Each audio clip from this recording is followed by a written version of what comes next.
Hi everyone, my name is Rosie Mejia. I work as a Program Administrative Assistant at the Rice Center. I'll be facilitating this workshop today on boosting your immune system and maintaining nutritional health. I hope you enjoy the presentation and stay safe and be well. This is a pre-recorded workshop on boosting your immune system and maintaining nutritional health. Feel free to pause the recording at any time. This workshop will last about half an hour long. Here's an overview of the topics that we'll be covering in this workshop. We'll begin by talking about the immune system, what it is, and how it works. We'll also cover what healthy inflammation is, and the negative effects of having chronic inflammation or experiencing prolonged stress.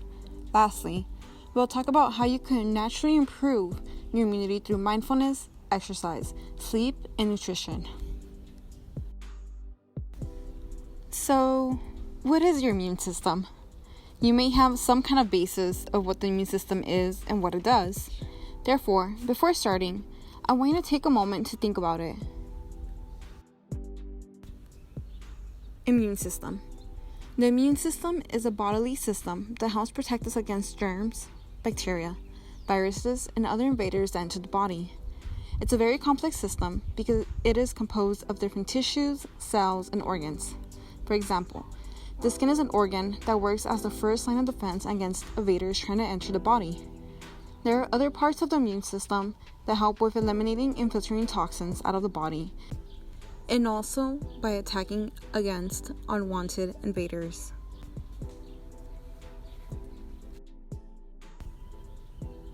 Healthy inflammation. Whenever we have damaged cells that need repairing and healing, or being attacked by viral or bacterial infections, we experience inflammation. In small dosages, inflammation is very healthy and essential. We can see inflammation happening live whenever we see our skin swollen after a cut, or can even experience it, such as when we have a fever while fighting off a cold. So what about chronic inflammation? What happens when inflammation persists and becomes chronic? Negative effects of chronic inflammation. Chronic inflammation can cause deregulation in our body's hormonal response, which can cause a greater inflammatory response against viruses and bacteria. This greater inflammatory response will cause us to experience longer-lasting symptoms, such as having a fever for 3 to 4 days instead of 1 or 2. Chronic inflammation can also cause damage in the lining of the gastrointestinal tract, compromising the health of the good bacteria in the gut microbiota. This good bacteria actually helps support our immunity response, therefore deteriorating our immunity overall. Negative effects of chronic inflammation. Systematic inflammation, therefore inflammation occurring in bodily systems, such as the cardiovascular system, for example, cause overactivation of the immune system. This can eventually lead to chronic inflammatory diseases, such as cancer or heart disease. What effects can stress have on your immune system? Now knowing the effects that chronic inflammation can do to your body, now consider what effects stress can have on your immune system. Prolonged stress on the immune system. In normal dosages, cortisol, the stress hormone, can actually be a powerful anti-inflammatory hormone because it activates mechanisms to decrease the amount of inflammatory biomarkers in the body. However, prolonged stress can deregulate the secretion of cortisol inside the body, which instead can cause chronic inflammation. This is why you may notice that individuals that are chronically stressed tend to get sick more often and take longer to recover from illness. What are some ways you can boost your immune system? Now having a sense of how your immune system works, try to think of a few ways you can improve the state of immunity and immune response.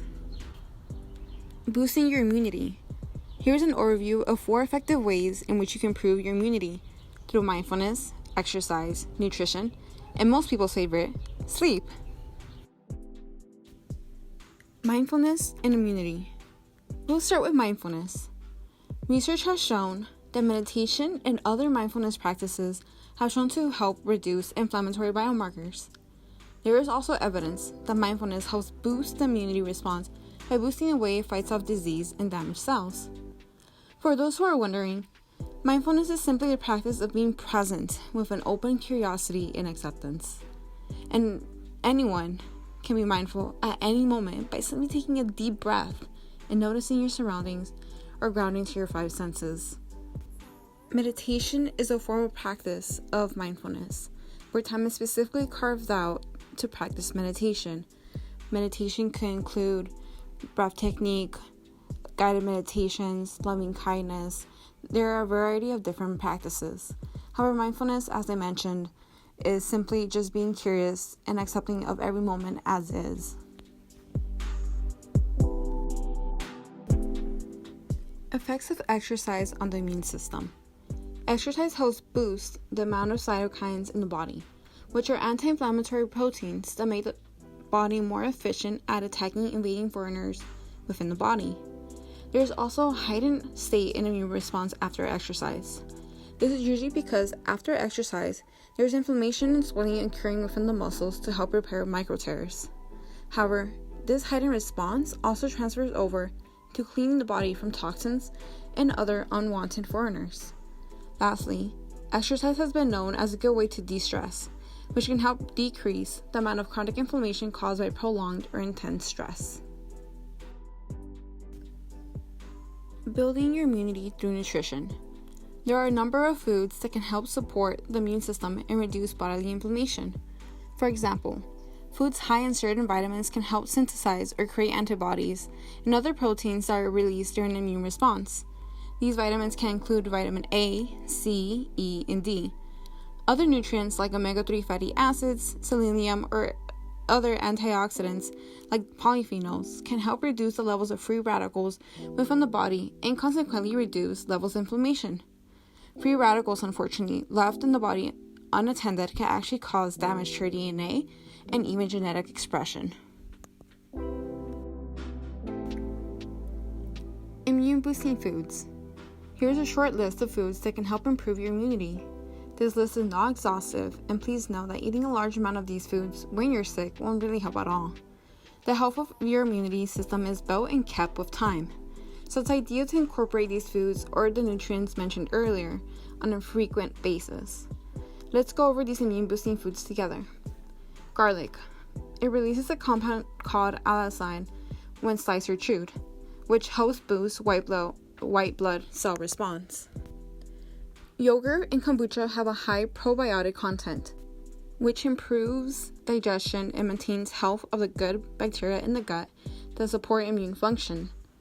Fatty fish, chia seeds, flax seeds, walnuts, and hemp seeds are all high in omega-3 fatty acids, reducing the production of inflammatory molecules and substances.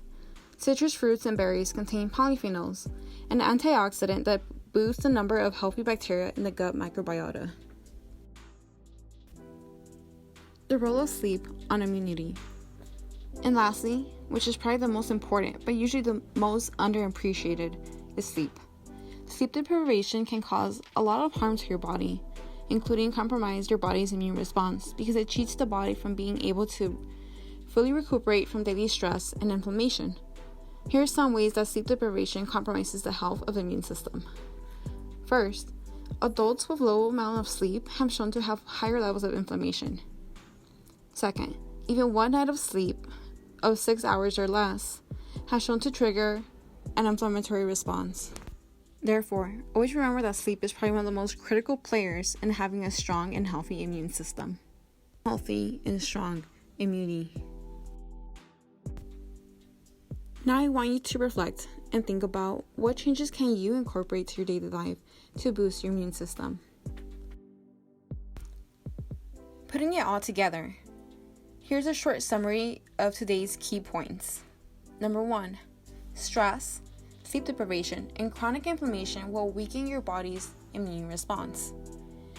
2, exercise, meditation, sleep, and an anti-inflammatory diet can help reduce the levels of inflammation and strengthen the immune system.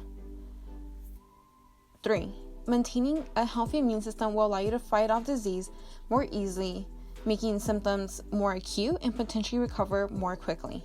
And here's a bonus tip, a bonus thing to remember. simply having a healthy immune system can lower your risk of developing an inflammatory disease later in life, especially if you follow the 4 main ways to reduce inflammation within the body, keeping yourself healthy and strong.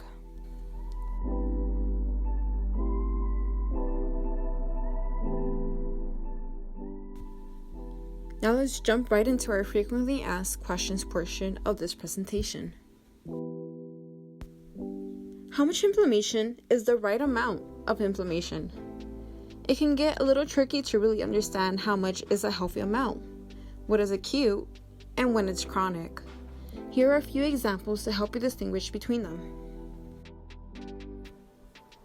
Examples of healthy inflammation include some heat in the area, slight redness or swelling, very light sensation of pain, if any, and you should have full function and mobility in that area. For acute to mild inflammation, you may have to be prepared for mitigation or seek medical attention. Examples of acute to mild inflammation may include acute amounts of pain, a developing fever, spreading redness or changing color of skin, and possibly even some loss in function or mobility of the area. For chronic inflammation, you may need to seek medical attention immediately. Examples of chronic inflammation may include persistent or extreme pain, heat, rather in that specific area of injury or as a fever, severe amounts of swelling and redness, or loss of function or mobility in limb or joint. So chronic inflammation is bad, but why? Chronic inflammation makes your immune system work at its full capacity at all moments of the day. At some point, your body will no longer be able to sustain its capacity to heal and mitigate invaders from causing havoc in the body. The immune system and other associated systems, organs, tissues, and proteins begin to fatigue and work at a slower pace, slowly causing their functions to fail or simply work at a lesser capacity. What is a healthy amount of stress? Small doses of cortisol, the stress hormone, are secreted throughout the day to help you stay active and alert. For example, when you wake up in the morning, melatonin, also known as the sleep hormone, begins to drop as cortisol rises as you wake up from your sleep. You may also have small dosages before a presentation or having an important meeting to keep you on your toes. Essentially, it helps you survive the day. When does stress begin to become detrimental to your health? Stress felt on a consistent basis can be detrimental.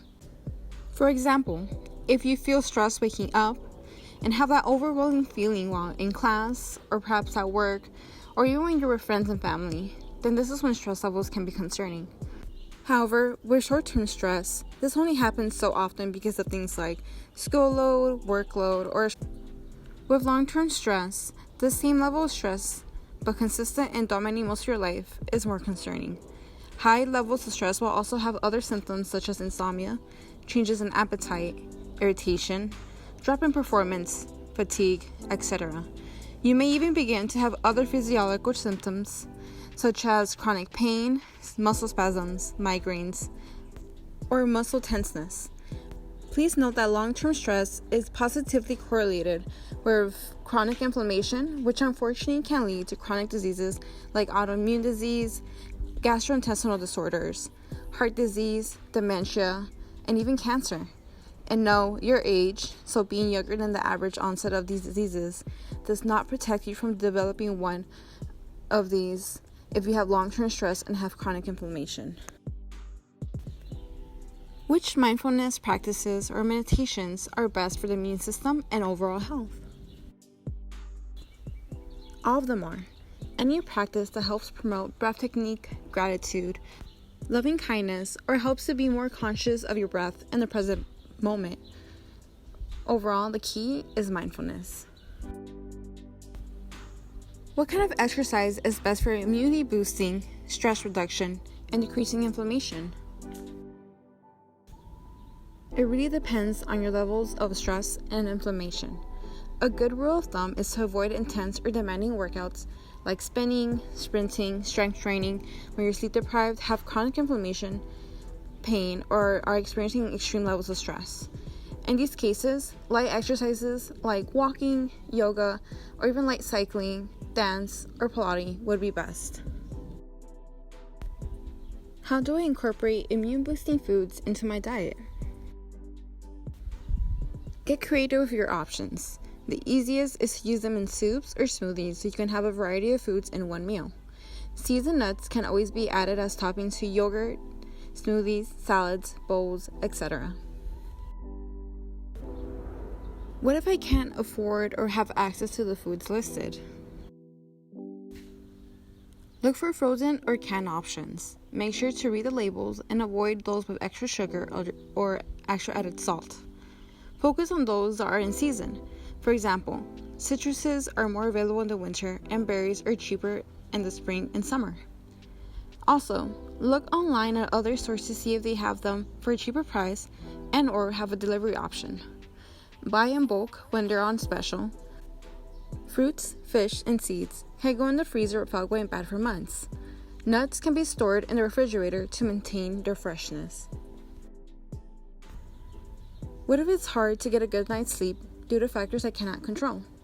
Factors including home environment, side effects from medications being taken, room temperature, lack of ventilation, etc. Start by talking to your physician. Ask for options such as taking melatonin, a supplement to help support and promote sleep. Try being as active as possible throughout the day. This might even be doing a few simple arm raises if you have difficulty walking. Make sure to get sunlight at least 15 minutes a day, and best to do so in the morning. Try incorporating different relaxation practices, such as a calming yoga flow or meditation before going to bed. Optimize your bed routine and sleep hygiene. And also, try incorporating sleep-promoting foods into your diet, like tart cherries, kiwis, oatmeal, beans, bananas, almonds, or cashews. Remember, perfection is not key here. Do not take an all-or-nothing approach. Be compassionate to yourself, and remember that you're optimizing your immunity and overall health out of self-love. Thank you again for joining me today. Below there will be a link to a cheat sheet with the key points covered in detail of everything that was within this presentation. Please feel free to download it and keep it as your reference guide. Be well, and thank you again.